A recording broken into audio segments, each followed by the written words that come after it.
Looking at people on websites, we've got a row over Harry's royal website rebrand. Right. Explain this, because there's some idea that he's not double-crossed, but he's gone back on something he'd promised the Queen. Is that right? I'm not sure if that's true. And then the Daily Mail, of course, the Daily Mail, row over Harry's royal website rebrand. So they've gone from Archwell to Sussex.com. What's wrong with that?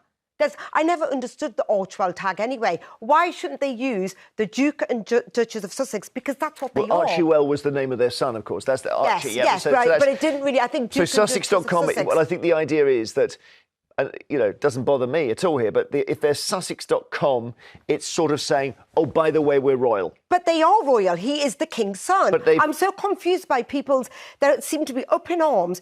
The Duchess of York uses her name, and she's not HRH either. What do you not get about using the royal family in order to enrich personally? He's not using, that's his name. He's the son of the king. He's using no one. I'm British. Then call it harryandmeghan.com. Don't use Sussex. That's part of their title. Isn't it the case that on the way out of the royal family, they did give them a kicking? And therefore, why would you then want to be royal or seen as royal? Because why can you not be a royal and actually criticise the monarchy? Why not? What do you think? Why can't you do that? That doesn't make them any less royal. He is the king's son, and I am sick of headlines of this, articles like this, absolutely bashing Harry and Meghan. They are legally and by birthright, he is Take away the Duke titles of Sussex. Why would you? Because they're just cashing in on it. Well, at least they're making their own money. At least they're making their own money. Off the back of an institution that you and I pay for. It's not on the back, but we're not paying for them. We wouldn't care for William and Kate. That's who we pay for. Can I get a word in, Ed? Go on, James. We would not care two figs unless they were part of the royal family. They're part of the royal family. They left it. So leave it behind. If you're that good, go off and use your own blooming name.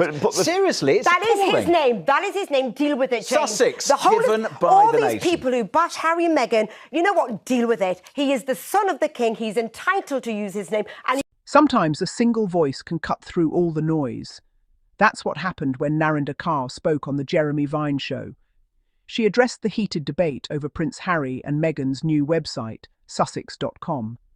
Narinder called out the hypocrisy. Why are Harry and Meghan attacked for using titles given to them by the late Queen, while other royals use theirs freely? She pointed out that the criticism isn't really about a website, it's about who Harry and Meghan are and what they represent. Her honesty resonated with millions who see the unfairness in how this couple is treated. Narinder's words forced viewers to confront the real reasons behind the outrage.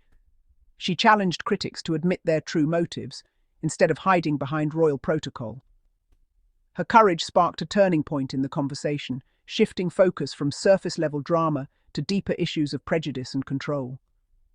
Narinder gave voice to those frustrated by the relentless targeting of Harry and Meghan for simply living on their own terms. She made it clear, the attacks on Sussex.com are just the latest chapter in a long story of bias. Her powerful stand set the stage for a more honest discussion. Sometimes it takes one person to say what everyone else is thinking. The storm started with a simple rebrand. Harry and Meghan launched Sussex.com. For most public figures, updating a website is routine. But for them, it was painted as defiance. Critics claimed using Sussex and their coat of arms broke royal agreements, twisting facts to fit a negative narrative.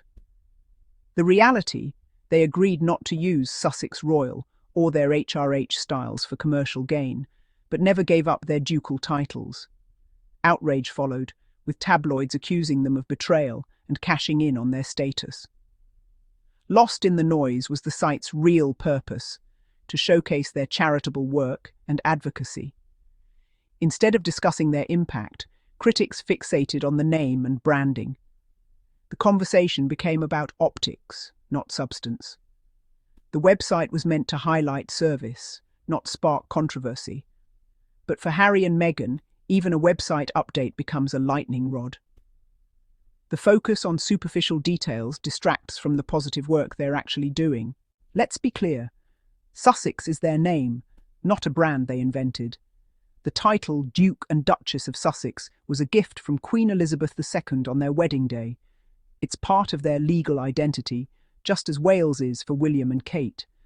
Demanding they stop using it is like asking someone to give up their last name. The agreement when they stepped back was specific: no Sussex Royal for business, no HRH Styles. Their ducal titles remain. Using Sussex.com is simply using their name, not breaking any rules. The outrage is less about protocol and more about punishing them for leaving the royal fold. Critics want to erase their connection to the family as a penalty for independence. Narinder Kaur's point cut through the noise. The name Sussex is rightfully theirs. Attacks on their use of it are based on misinterpretation and a desire to see them fail. This isn't about rules, it's about control. The facts are clear, but the narrative is deliberately twisted. The real issue is their independence, not their name. The double standard in the royal family is impossible to ignore. Other royals use their titles for personal brands and charity work without backlash. Prince Andrew has the Duke of York.org. Princesses Eugenie and Beatrice use their titles freely. The Duke and Duchess of Edinburgh have their own section on the royal website. But when Harry and Meghan do the same, it's called rebellious. The only difference? They operate outside palace control.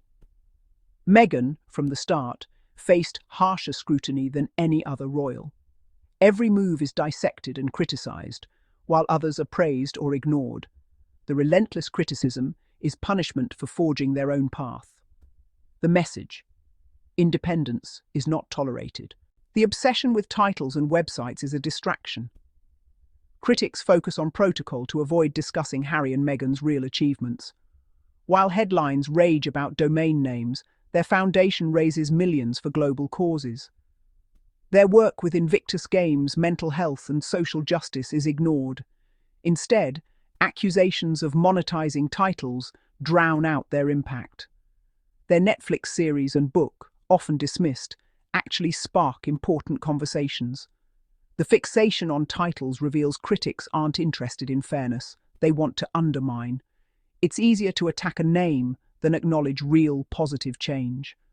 The real story is their global platform for good, built outside the institution. The noise is about control, not contribution. Strip away the noise, and you see a stark contrast between the Sussexes and the Waleses.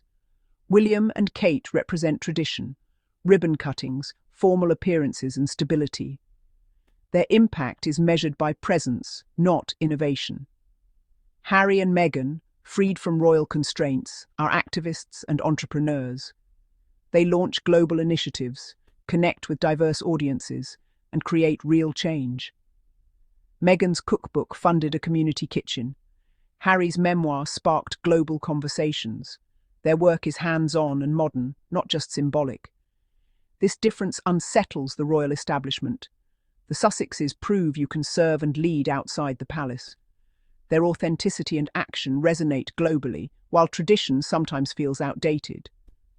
Critics see their success as a threat, not a contribution.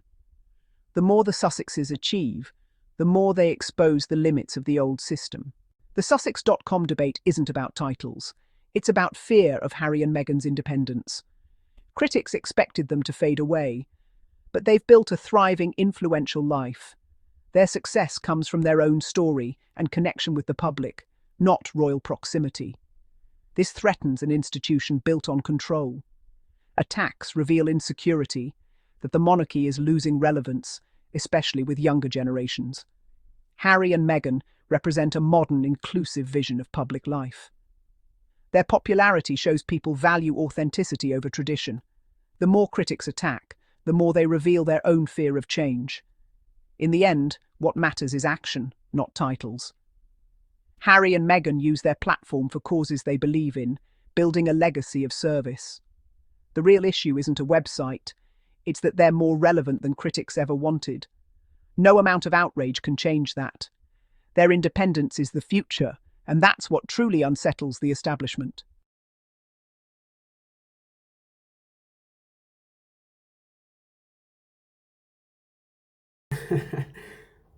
The submission itself sounds nice.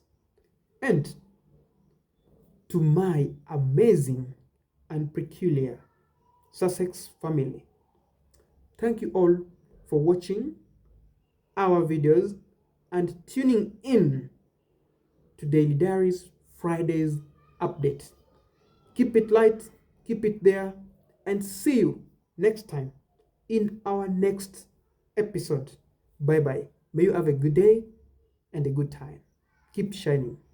Bye-bye.